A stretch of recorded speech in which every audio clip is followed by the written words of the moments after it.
धूप छांव का पथ। कभी वह एक नामी आर्किटेक्ट था जिसके बनाए डिजाइन इमारतों को आकार देते थे।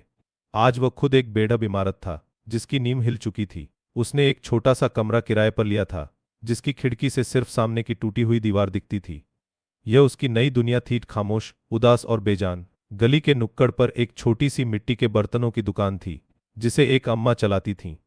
अम्मा की उम्र 70 के पार थी, पर उनके हाथों में अभी भी मिट्टी को जीवन देने की जादूगरी थी। एक दिन उसने गली के मोड़ पर एक छोटे लड़के को देखा। लड़का करीब 10 साल का रहा होगा। उसके कपड़े फटे हुए थे और चेहरे पर धूल जमी थी। लड़के के बनाए चित्र में एक मासूमियत थी, एक अनदेखी सादगी। अर्जुन को अपने भीतर कुछ पिघलता हुआ सा महसूस हुआ, कुछ ऐसा जो उसने बरसों से महसूस नहीं किया था। कुछ दिनों बाद अर्जुन ने देखा कि अम्मा अपनी दुकान के बाहर मिट्टी का एक भारी बोरा खींचने की कोशिश कर रही थीं। उनका छोटा सा शरीर उस भारी बोझ के आगे झुक रहा था। आओ बेटा, भीतर आओ, इतनी गर्मी में चाय पी लो। अम्मा की आवाज में एक अनकही ममता थी। अर्जुन पहली बार उनकी दुकान के अंदर गया। अम्मा ने उससे उसका नाम पूछा और फिर धीरे धीरे अर्जुन ने अपने बारे में बताना शुरू किया।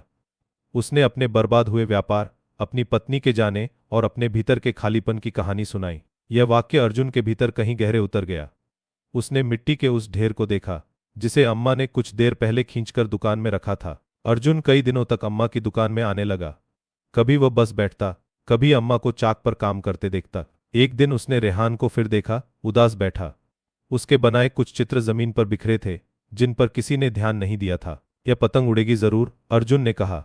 रेहान ने चौंका कर ऊपर देखा। अगले दिन अर्जुन ने रेहान के लिए कुछ रंगों और कागजों का इंतजाम किया। उसने अम्मा को बताया कि वह क्या कर रहा है। अर्जुन ने रेहान को रंगों का बक्सा दिया।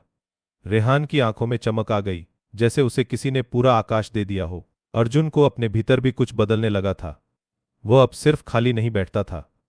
अम्मा की दुकान में उसने मिट्टी के कुछ छोटे छोटे खिलौने बनाने शुरू कर दिए थे। गली के एक कोने में एक पुरानी, फीकी पड़ चुकी दीवार पर एक समय में एक सुंदर भित्तिचित्र, म्यूरल हुआ करता था जो अब मिट सा गया था। रेहान की आंखें चमक उठीं। हाँ हाँ, उसने खुशी से कहा। एक सुबह मोहल्ले के लोग उस दीवार के पास इकट्ठा हुए। अर्जुन ने रेहान को समझाया कि कैसे रंगों को मिलाना है, कैसे बड़े स्ट्रोक्स से शुरुआत करनी है। कई दिन लगे, पर धीरे धीरे वह दीवार जीवंत हो उठी। रेहान ने गांव की जिंदगी, उत्सवों और प्रकृति के रंग भरे। जिस दिन भित्तिचित्र पूरा हुआ, मोहल्ले में एक छोटा सा उत्सव था। लोग इकट्ठे हुए, रेहान की कला की सराहना की। अम्मा उसके पास आईं। देखो बेटा, तुम्हारी मिट्टी को भी आकार मिल गया।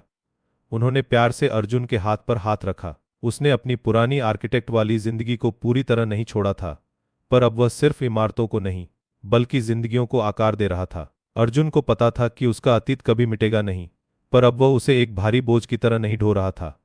वह उसे एक सीख की तरह ले रहा था, जिसने उसे आज का इंसान बनाया था। वह जानता था कि जीवन में तूफान आते रहेंगे, पर अब उसके पास एक ऐसी नींव थी जो उसे हर तूफान का सामना करने की शक्ति देती थी। प्रेम, सेवा और मानवीय संबंध।